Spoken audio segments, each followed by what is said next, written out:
ओम तत्सत्। श्रीमते रामचंद्राय नमः। ओम परमहंसा स्वादित चरणकमलचिन्मकरन्दाय भक्तजनमानस निवासाय श्रीरामचंद्राय नमः। वागीसायस्य वदने लक्ष्मीर्यस्य च वक्षसि यस्यास्ते हृदये संवित् तं नृसिंहमहं भजे। विश्वसर्ग विसर्गादि नवलक्षणलक्षितं श्रीकृष्णाख्यं परं धामं जगद्धाम नमामि तत्।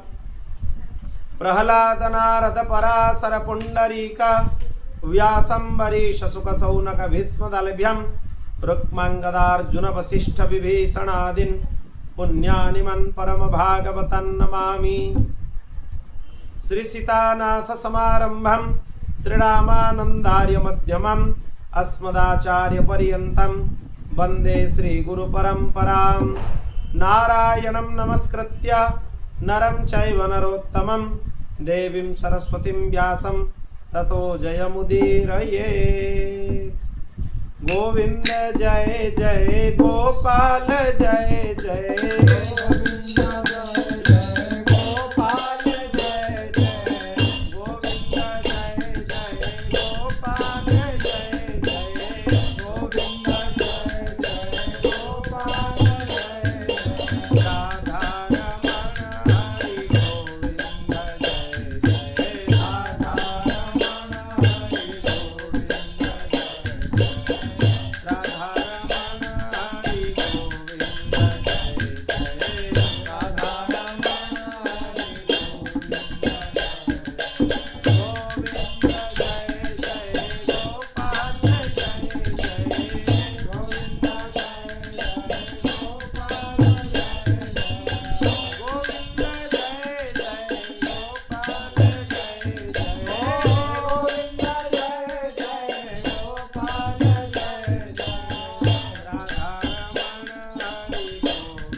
भगवान की श्री बालकृष्ण लाल की श्री राधा गोपीनाथ भगवान की श्री सीतारामचंद्र भगवान की श्री लक्ष्मी नारायण भगवान की श्री उमा महेश्वर भगवान की श्री सद्गुरुदेव भगवान की श्रीमद्भागवत महापुराण की श्री व्यास जी महाराज की श्री सुखदेव जी महाराज की जय जय श्री राधे जय जय श्री सीताराम हर हर महादेव निताय गौर हरि बोल।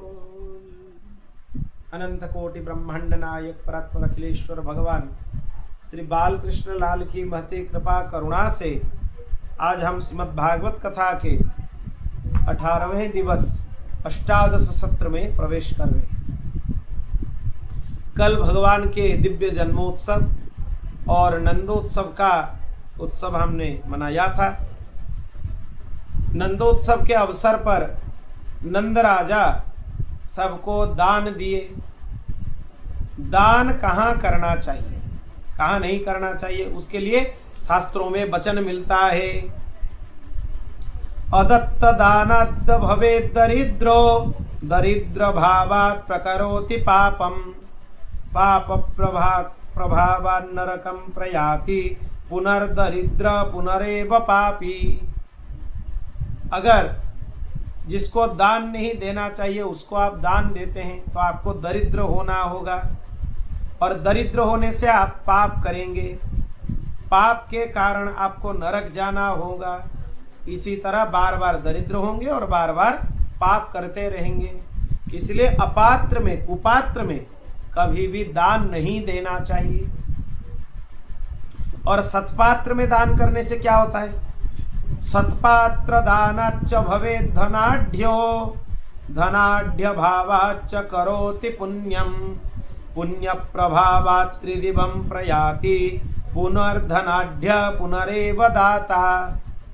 अगर सत्पात्र में आप दान करते हैं तो मनुष्य धनाढ्य होता है, और धनाढ्य होकर पुण्य करता है, पुण्य के प्रभाव से स्वर्ग में जाता है, उत्तम लोकों का प्राप्ति करता है, फिर वहाँ दिव्य भोगों का उपभोग करके फिर धनाढ्य के घर में जन्म लेता है। इसीलिए सत्पात्र में दान करना चाहिए, कुपात्र में दान नहीं करना चाहिए। नंदोत्सव के बाद नंद जी कंस का वार्षिक कर देने के लिए मथुरा गए। यह समाचार सुनकर वसुदेव जी नंद से मिलने के लिए वहां पर आए। वसुदेव जी को देखते हुए नंद राजा प्रेम से उनसे भेंट किए। वसुदेव ने कहा, भैया आज बहुत दिनों के बाद आपका दर्शन हुआ। दोनों मित्र हैं, नंद जी और वसुदेव जी। और वहां पर वसुदेव जी बोल रहे हैं, आपके इस अवस्था में पुत्र प्राप्त होने से आपको बहुत आनंद हुआ, उल्लास हुआ। आप बताइए कि जिस वन में आप सपरिवार निवास करते हैं उस वन में कोई रोग तो नहीं है, कोई कष्ट तो नहीं है, पशुओं का हिंसा तो नहीं है, और बाकी गौ माताएं सुखी है कि नहीं?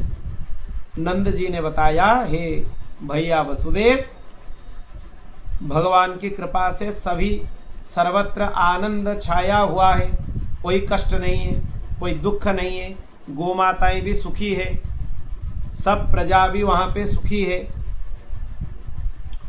तो वसुदेव जी ने कहा, ठीक है, पर मेरी एक प्रार्थना है, आप तुरंत वहाँ चले जाइए, मेरे मन में कोई अघटन होने का आशंका जाग रहा है, इसलिए तुरंत चले जाइए आप।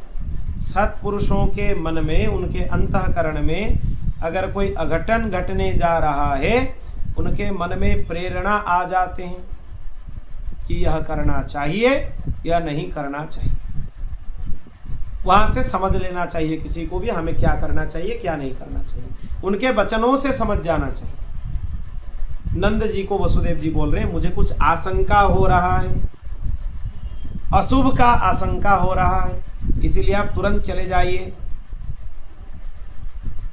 तो फिर वसुदेव जी के वचन सुनकर नंद जी वहां से चले आए।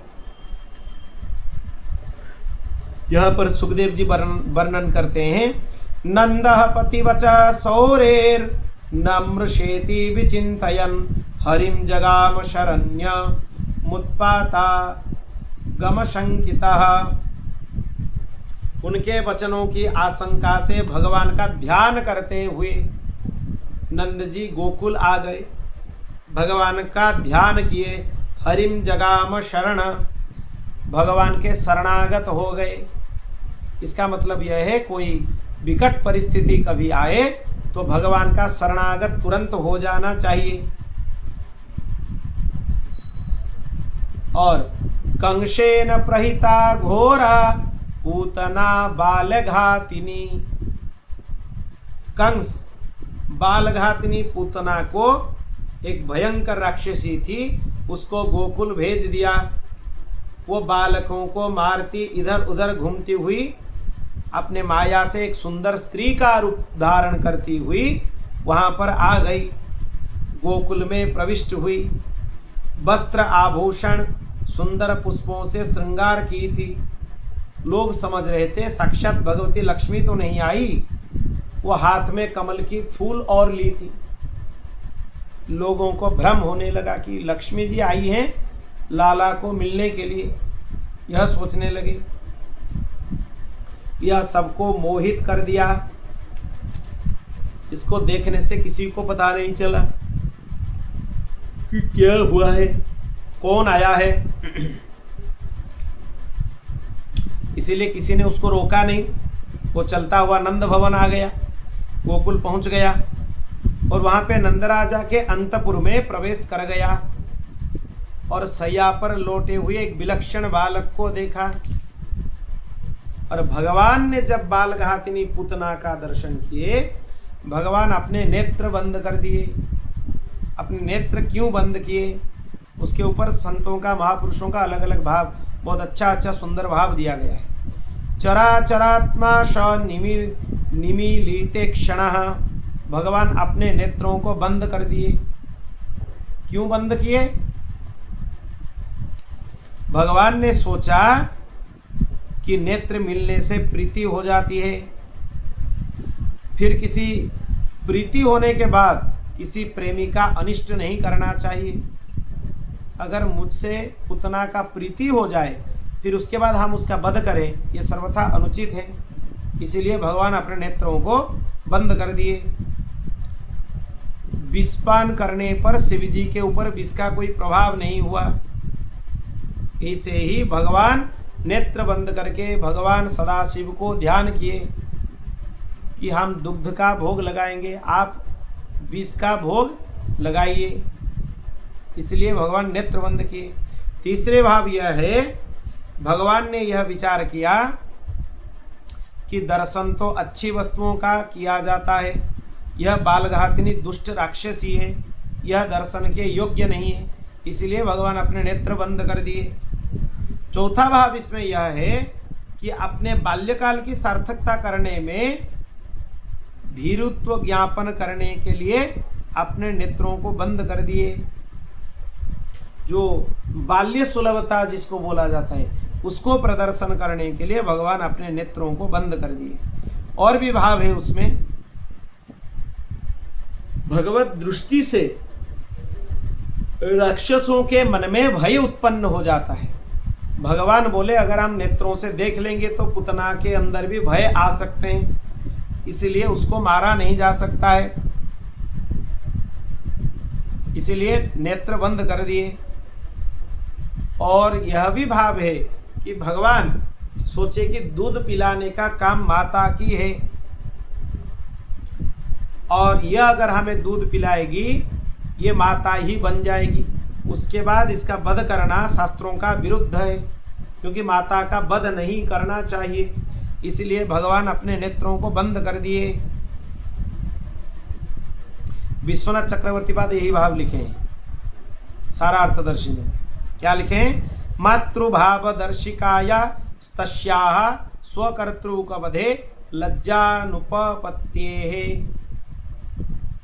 मातृभाव आने के बाद कोई दूध पिलाती है फिर उसको मारना उचित नहीं है, भगवान को लज्जा लगने लगा, इसीलिए भगवान अपने नेत्रों को बंद कर दिए। क्या भाव है? रोहिणी और यशोदा वहां खड़ी खड़ी देखती ही रही, रोकने का साहस न कर सकी। दोनों देख रही थी। ये पुतना आई, उसको देखकर बालकृष्ण अपने नेत्रों को बंद कर दिए।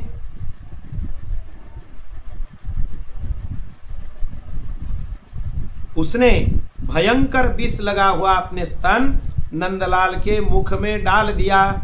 लाला को इस पर कुछ रोष सा हो आया। वो बोले कि मैं दूध, मक्खन और अच्छे अच्छे मीठे पदार्थ खाता हूँ, ये दुष्टा राक्षसी मुझे विष पिलाने आई है।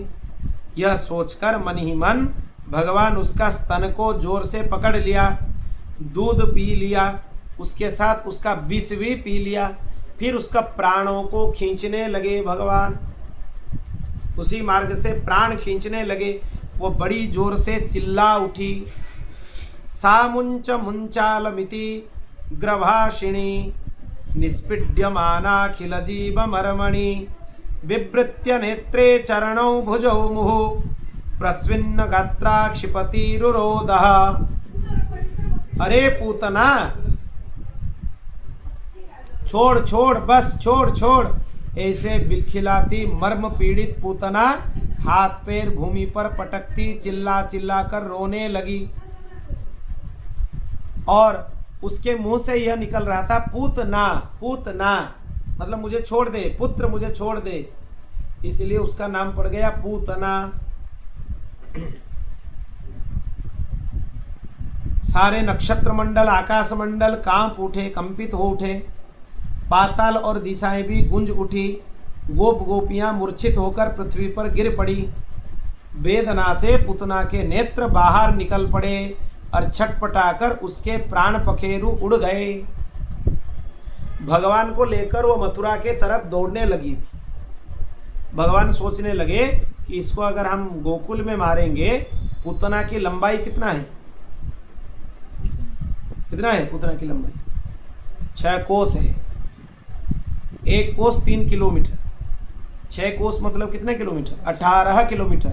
पुतना की लंबाई है 18 किलोमीटर, इतने लंबी थी वो। अगर वो कहीं गिर जाती वहाँ तो घर के घर बन के बन नष्ट हो जाते गोकुल में। इसीलिए भगवान उसके प्राण खींचने लगे। वो मथुरा के तरफ दौड़ती हुई चली गई। फिर भगवान सोचने लगे कि देखो, यह कंस की वाटिका है, अच्छे अच्छे फूल फल सब होते, पर ये किसको खाने के लिए नहीं देता है, इसीलिए इसका ही वाटिका बिगाड़ देना चाहिए। भगवान पूतना के प्राण वहीं खींच लिए। तो पूतना कंस के एक बहुत बड़े जो फलों की बागान थी वहीं गिर गई। वो धड़ाम से गिरी और सब वाटिका नष्ट भ्रष्ट हो गई, छिन्न भिन्न हो गई वहां पे। यह बात है। सब वृक्ष धराशायी हो गए। गोपियां दौड़कर आए और देखे कि पूतना के वक्षस्थल पर, उसके शरीर के ऊपर वक्षस्थल पर बाल कृष्णलाल खिलखिलाकर हंस रहे थे और खेल रहे थे। जब गोपियां आई, ग्वाल वाल सब आए, सब क्या किए, पूतना के ऊपर सीढ़ी डालकर उसके ऊपर उठे, फिर बाल कृष्णलाल को उतार कर लेकर आए। ऐसे उठेंगे इतने बड़े पूतना के ऊपर? सीढ़ी से पूतना के ऊपर उठे, फिर वहां से बाल कृष्णलाल को उतार कर लेकर आए। फिर गोमूत्रेण स्नापयित्वा पुनर्गोरजमर्भकम, भगवान को गोमूत्र से स्नान कराया। उनके अंगों के ऊपर गोरज, गो चरण रज को लेप किए और भगवान के ही नाम एक एक स्मरण करते हुए बोलने लगे कि इनके यह अंग को यह रक्षा करें। भगवान हंसने लगे कि देखो, ये लोग हमारे नाम से ही हमारी रक्षा कर रहे हैं। तो इससे यह समझना चाहिए भगवान का नाम इतना अद्भुत है, उनके नाम से उनका भी रक्षा किया जा सकता है। भगवान से भगवान का नाम इसीलिए श्रेष्ठ है, भगवान के नाम से भगवान की रक्षा किया जाता है। बोल भक्तवत्सल भगवान की जय। इंद्रियाणि हृषिकेशः प्राणन् नारायणो वतु श्वेतद्वीपपतिश्चित्तं मनो योगेश्वरो वतु। इंद्रियों को ऋषिकेश रक्षा करे, प्राणों को नारायण रक्षा करे। इसी तरह भगवान के नामों से भगवान को रक्षा करने लगे गोपियां। ये रक्षा विधि पूर्ण करके यशोदा दूध पिलाकर लाला को धीरे से सैया पर सुला दिया। नंद आदि गोप मथुरा से लौटकर जब गोकुल आए तो मार्ग में पूतना का विशाल शरीर देखकर चकित हो गए और सोचने लगे वसुदेव जी ने जो कहा था वो सत्य है। बालघातिनी पूतना बाल कृष्ण लाल को मारने के लिए आई थी। फिर उसको अंगों को काट काट कर अलग अलग चिताओं पर जला दिए। एक साथ पुतना के आत्मदाह संस्कार नहीं हो सके, इतना बड़ा शरीर का कैसे होगा। उसको छोटे छोटे करके टुकड़ों से एक एक अंगों का एक एक चीता जलने लगे, बहुत सारे चीता जलने लगे। फिर उसका अंतिम संस्कार किया गया और उसको भगवान मातृत्व की गति प्रदान किए पुतना को। जो श्रद्धा से भक्ति पूर्वक यह पुतना उद्धार कथा को श्रवण करता है उसका सद्गति हो जाता है और श्री कृष्ण में अवश्य उसका अनुराग हो जाता है। भगवत अनुराग किसी को चाहिए, भगवान में प्रीति चाहिए, पुतना उद्धार कथा को सुन लीजिए, इसी से ही भगवान में प्रीति हो जाएगी। भगवत प्रीति के लिए इससे सर्वोपरि मार्ग और कुछ भी नहीं है। बोल भक्तवत्सल भगवान की। वहां बोला गया है गोविंदे लभते रतिम। ये पूतना कौन है? ये पूर्व जन्म में राजा बलि की रत्नमाला नाम की कन्या थी, जिसने वामन भगवान के सौंदर्य पर मुग्ध हो गई और वो सोचने लगी कि हम अगर माता होते तो इनको दुग्धपान कराते। फिर भगवान जब सब कुछ ले गए बलि से, फिर वो संकल्प करने लगी कि अगर ऐसा कोई पुत्र मेरा होता तो उसको हम विष पिला देते। भगवान उसके दोनों कामना पूर्ण किए, उसके दूध भी पान किए और उसके विष भी पान किए, उसके इच्छा को पूर्ण किए। बोलो भक्तवत्सल भगवान की।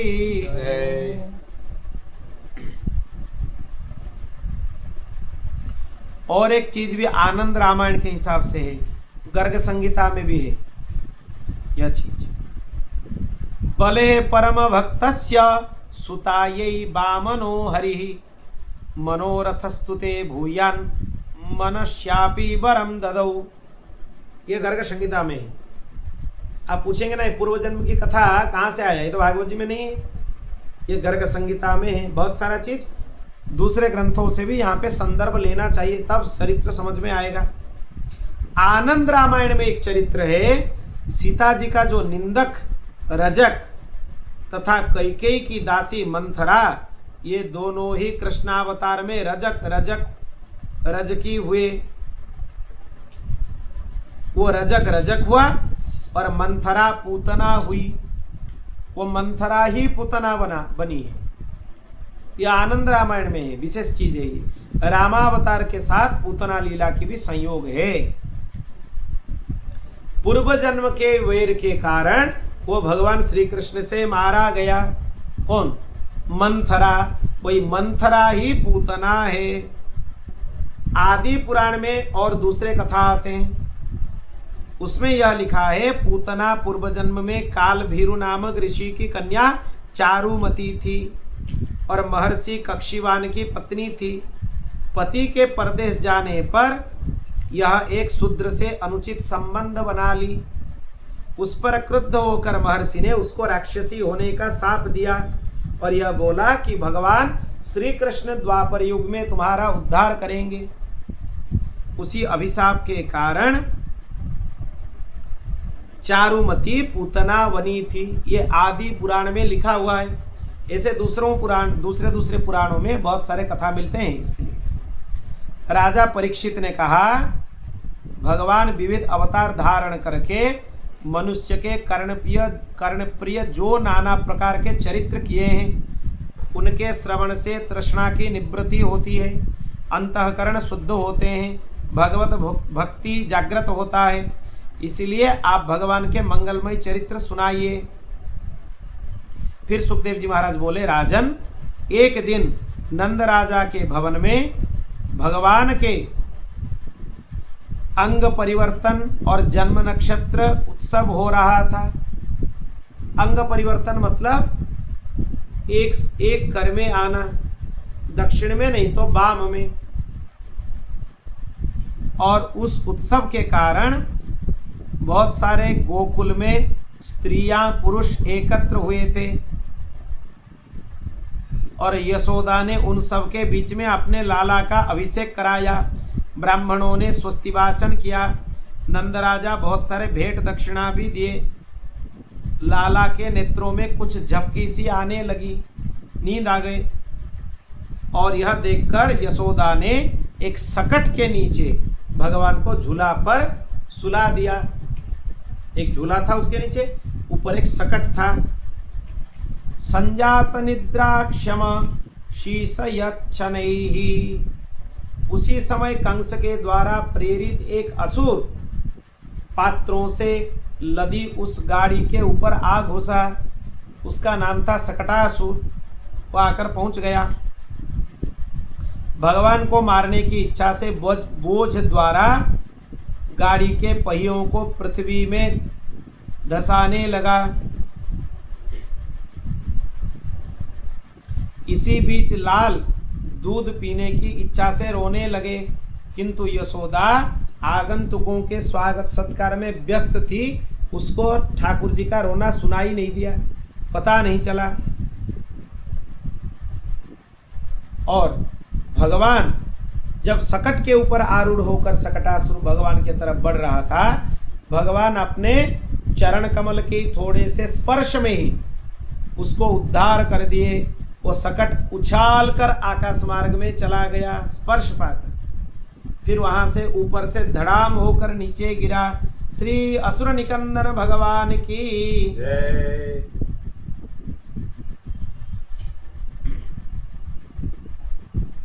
रुद्रतानेन पादेन क्षिप्तमेतन्न संशया। गोपों ने बालकों के वचन पर विश्वास नहीं किया, कारण वे लाला के असीम बल को जानते थे। ग्रहों से आशंकित यशोदा ने जल्दी से दौड़कर लाला को गोद में उठा लिया। सबके मन में आशंका थी कि जो भगवान सकट के नीचे सोए हुए हैं उनके ऊपर कुछ अरिष्ट ना आ जाए, क्योंकि इनके हिसाब से उनका समय अच्छा नहीं था, ज्योतिषियों के हिसाब से। इसीलिए माता चिंतित हो गई। सब बात करने लगे, इतना बड़ा सकट कैसे गिर गया। गोप बालकों ने वहां पर बोलने के लिए आ गए। वो बोलने लगे कि देखो,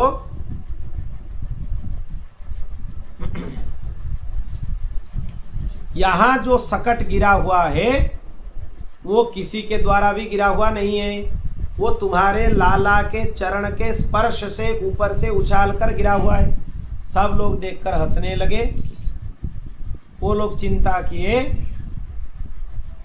कि भगवान उनके ऊपर कुछ अरिष्ट है, उनका उपशम होना चाहिए, पाठ पूजा करना चाहिए उनके लिए। फिर वो यशोदा माता भगवान को दूध पिलाने लगी, गोद में उठा लिया। ब्राह्मणों ने स्वस्ति वाचन शुरू कर दिए। उसके बाद यशोदा ने ब्राह्मणों को नाना प्रकार पकवान खिलाकर प्रसन्न कर दिया।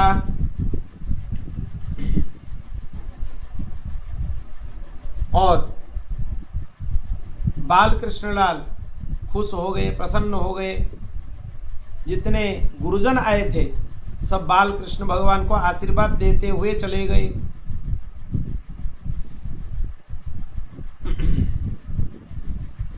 कुछ क्षण के बाद यशोदा लाला को गोद में बिठाकर प्यार कर रही थी। उसी समय लाला में न जाने कहां से भारीपन आ गया, पत्थर के जैसे लाला बन गए। उसके लिए उसी समय लाला में न जाने कहां से इतना भारीपन आ गया कि वो उन्हें गोद में बिठा ना सके। घबराकर तुरंत लाला को पृथ्वी पर बिठाकर वह घर के अन्य कामकाजों में लग गई।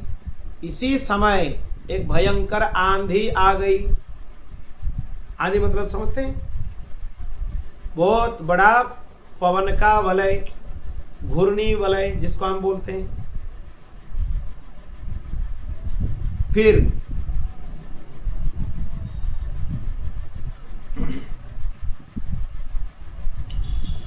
जो कंस के द्वारा भेजे गए तृणावर्त नामक दैत्य, वो वायु में संपूर्ण धूलि से संपूर्ण गोकुल को आच्छादित कर दिया। कोई भी नहीं था वहां पे जो कि वहां पे तृणावर्त राक्षस आने का शंका किसी को नहीं हुआ। क्यों आने वाला है? और इनके भार ज्यादा होने से, किसका? बालकृष्ण लाल का। उनके माताजी उनको नीचे सुलाकर चली गई। फिर तृणावर्त ने वायु के साथ उनको उड़ाकर वहां से ले गया, वहां से आगे ले गया।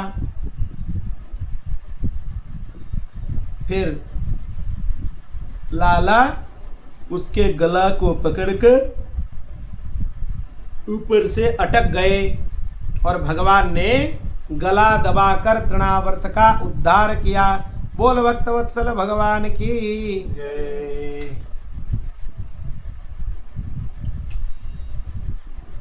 दूध पी लेने पर लाला को जवाई आ गई।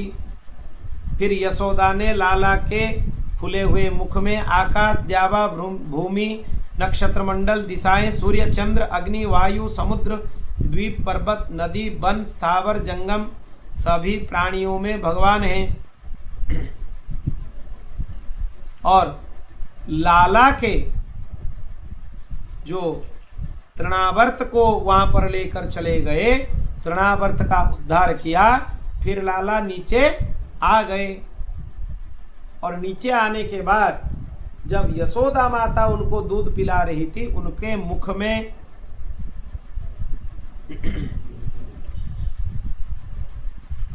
जो भगवान के मुखमंडल हैं, उनके अंदर चतुर्दश भुवनात्मक ब्रह्मांड विराजमान हैं। इसीलिए माता यशोदा को भगवान के श्री मुख से अद्भुत अद्भुत दर्शन होने लगे। भगवान को स्मरण करने लगे। ये सकटासुर कौन था? ये हिरण्याक्ष का पुत्र उत्कच नाम का दैत्य था। ये उत्कच है उसका नाम। महर्षि लोमस मुनि के आश्रम में आकर वृक्षों को चूर्ण कर डाला और उदंडता के कारण मुनि क्रुद्ध होकर उसको अभिशाप दिए और उसी से ही वो राक्षस बन गया और नीचे योनि में चला गया। ये इसी के वजह से हुआ।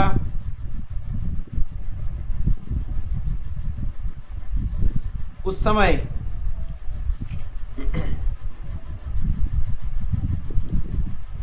वहां पर दैवी योग से दुर्वासा मुनि आकर पहुंच गए। उन्होंने अभ्युत्थान पूर्वक सब लोग उनका सत्कार किए, प्रणाम किए और उस समय क्रुद्ध होकर दुर्वासा जी ने उनको दूसरे सभी को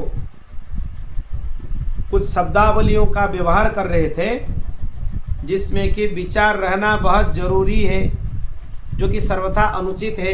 इधर उधर बात किसी के साथ करना नहीं चाहिए। जितना आवश्यक है उतना ही बोलना चाहिए।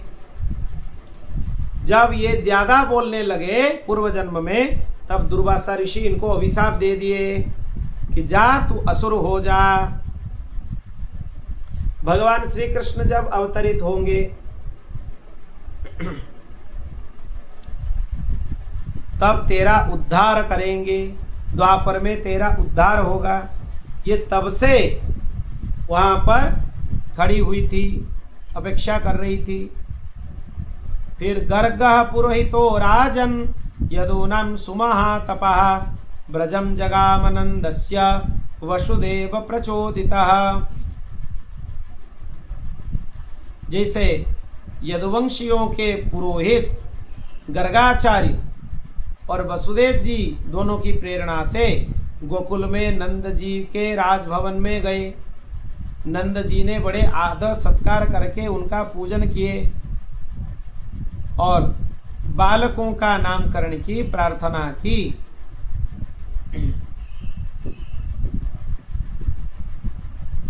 फिर सबका नामकरण करने के लिए उनके श्री चरणों में प्रार्थना करने लगे।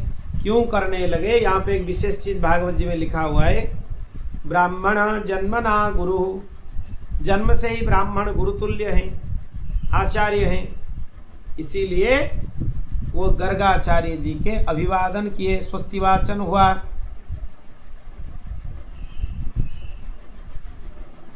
और वहाँ पर भगवान के दिव्य नामकरण संस्कार का आयोजन हुआ। उसमें नंद राजा यह बोले कि इसको ज़्यादा आडंबर से नहीं करेंगे और वह भी गोष्ठ में करेंगे, जैसे कि किसी को भान ना हो, पता ना हो।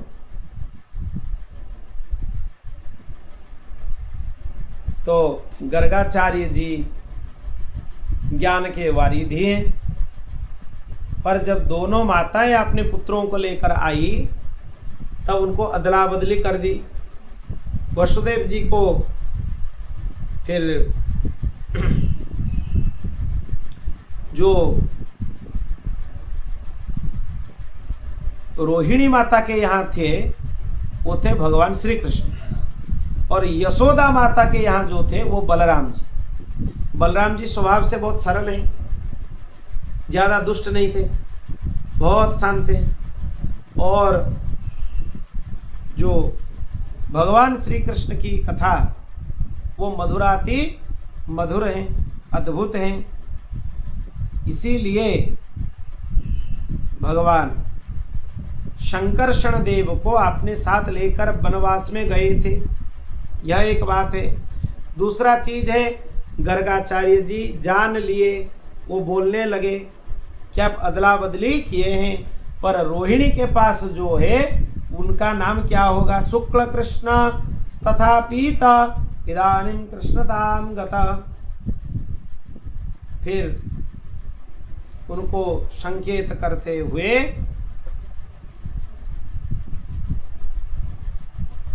सत्ययुग में शुक्ल वर्ण और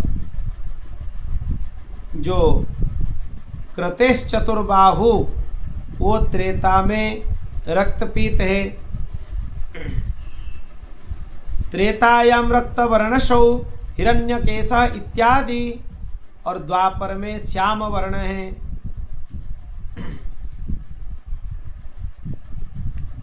इसीलिए भगवान के दिव्य लीलाओं का स्मरण करना चाहिए।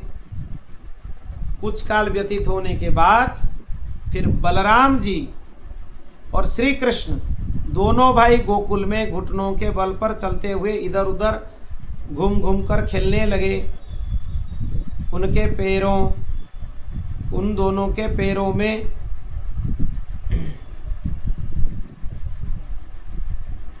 यह सेवा जो भगवान की कर रही थी, यह सेवा ठीक से हो रहा है कि नहीं, कर सकती है कि नहीं, इसका निरीक्षण किया गया। बोल भक्त वत्सल भगवान की। फिर भगवान थोड़े थोड़े बड़े होने लगे, थोड़े दुष्टता उनका ज़्यादा हो गया। भगवान के दुष्टता को एक श्लोक में बोला जा सकता है, अद्भुत है ये। वत्सान मुंचन क्वचिद समये क्रोश संजातः शः स्तेयं स्वाद्वोत्यत्तदधिपय कल्पितैरत्स्तेय योगै मरकान् भोक्ष्यन् विभजति स चिन्नाति भाण्डं विनत्ति द्रव्यालाभे स गृहकृपितो यात्योत्पक्रोश्यतोकान्। अरे नंद रानी, सुन तो जरा, तेरे लाला की बड़ी उधम मचा रखी है तुम्हारे लाला ने। अन्य बालकों के साथ, ब्रजवासियों के साथ गोपियों के घर को जाता है, मक्खन चुराता है, दूध चुराता है, दही चुराता है, और अंत में फिर मटका को फोड़ कर आ जाता है। क्या विशेषता है? अब आगे देखिए, दूध, दही, माखन यह सब शरीर के लिए अहित हैं, हितकारी नहीं है, उसके लिए वो मूढ़ता होगी, क्योंकि भगवान के हर एक उत्सव में यह बनाया जाता है प्रसाद के रूप में।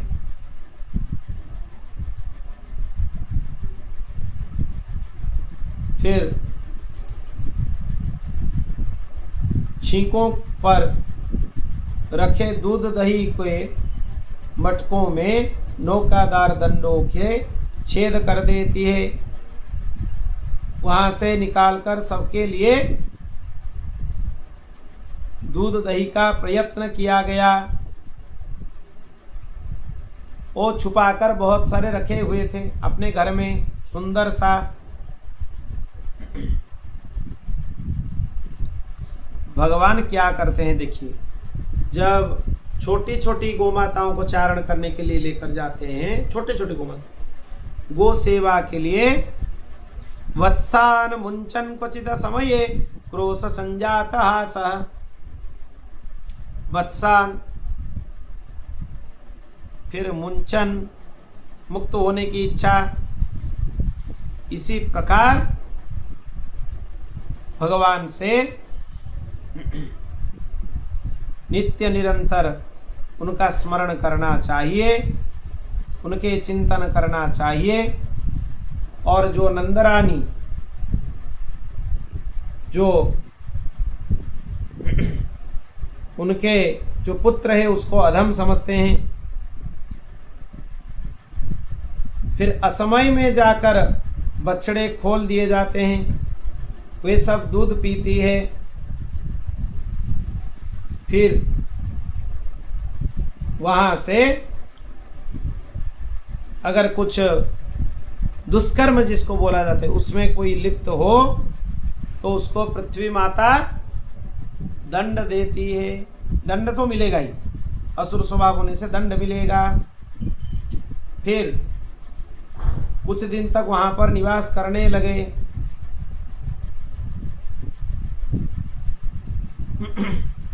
कुछ क्षण के बाद भगवान अपने मित्रों के साथ खेल रहे थे। खेल खेल में कुछ मृत्तिका अपने मुख में धारण कर लिए। फिर जब सब लोग जाकर बालक बोले माता को, माता आ गई। फिर माता पूछने लगी कि सच में तुम खाया है क्या तुमने? तो क्या बोले देखिए, नाहं भक्षितवानंब सर्वे मिथ्याभिशंसिना यदि सत्यागिरस्तर्हि समक्षम पश्य मे मुखम।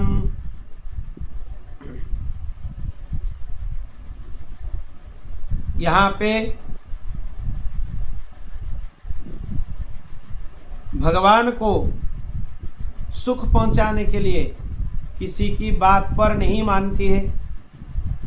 जब प्रत्यक्ष कुछ कर लेगी तब उसको पता चलेगा कि हम कुछ किए हैं। बोल भक्तवत्सल भगवान की जय। फिर अंततो गत्वा लाला में ईश्वर बुद्धि उनका आ गया। फिर वही नारायण भगवान का ध्यान करते हैं। और परीक्षित ने पूछा है सुखदेव जी महाराज, हे ब्राह्मण, वो कौन कौन से ऐसे पुण्य किए जिसके वजह से भगवान ने उनका स्तन्यपान किया था। देवकी और वसुदेव को तो नित्य बाल लीलाओं का स्मरण करना चाहिए, उनका दर्शन भी उनका सुलभ हो जाता है कभी कभी। सुखदेव जी बोलते हैं, राजन,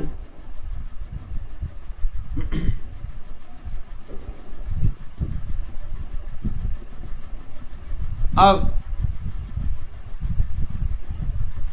आगे भगवान के दधिमंथन लीला और श्री कृष्ण भगवान का उलूखल बंधन, जिसको दामोदर लीला बोला जाता है, कल यहाँ से कथा का श्रवण हम लोग करेंगे कि भगवान दामोदर लीला कैसे किए। वो कुबेर के पुत्र नलकूबर और मणिग्रीव का भगवान ने उद्धार किया। बोल भक्तवत्सल भगवान की जय। एकदा गृहदासीषु यशोदानंद गेहिनी कर्मांतर नियुक्तासु निर्ममंथा स्वयं दधी। जैसे गोपियां सब अपने अपने काम में लगी हुई थी, उसी समय बाल लीलाओं का स्मरण करके भगवान का स्मरण करने लगे। दोनों भगवान के मन में कुछ भूख प्यास लगी, वो दूध पीने की इच्छा से यह गोपियों के साथ भगवान का भी एक दिव्य भाव है। गोपियों के समस्त मनोरथों को भगवान पूरा करते हैं। बोल भक्तवत्सल भगवान की, शरणागत वत्सल भगवान की, श्री राधा कृष्ण भगवान की।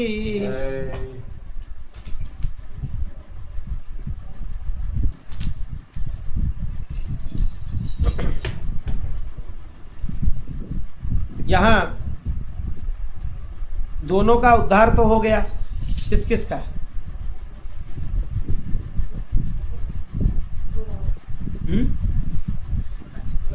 सकटासुर तृणावर्त दोनों का उद्धार हुआ। आगे कुबेर के दो पुत्र हैं जिनका नाम है नलकूबर और मणिग्रीव, उनका उद्धार भी भगवान करेंगे। वो नारद जी के वजह से वृक्ष बन गए थे, और वृक्ष देखिए नारद जी अभिशाप दिए, उससे भी उनका कल्याण हुआ। अगर महापुरुष अभिशाप भी दे दें, क्रोधवश कुछ बोल दें, उससे भी जीव का कल्याण होता है। क्यों होता है?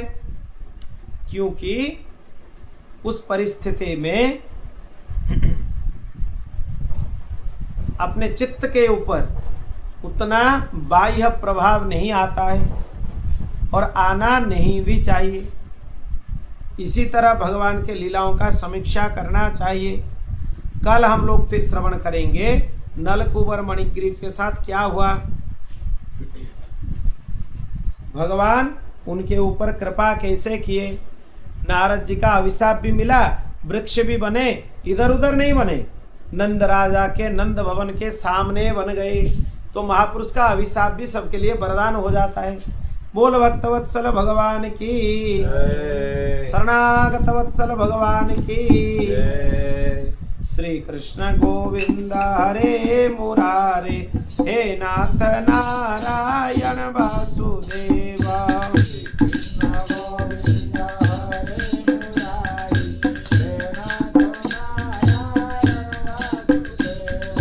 हे नाथ नारायण वासुदेवा। हे नाथ नारायण वासुदेवा, हे नाथ नारायण वासुदेवा, हे नाथ नारायण वासुदेवा, हे नाथ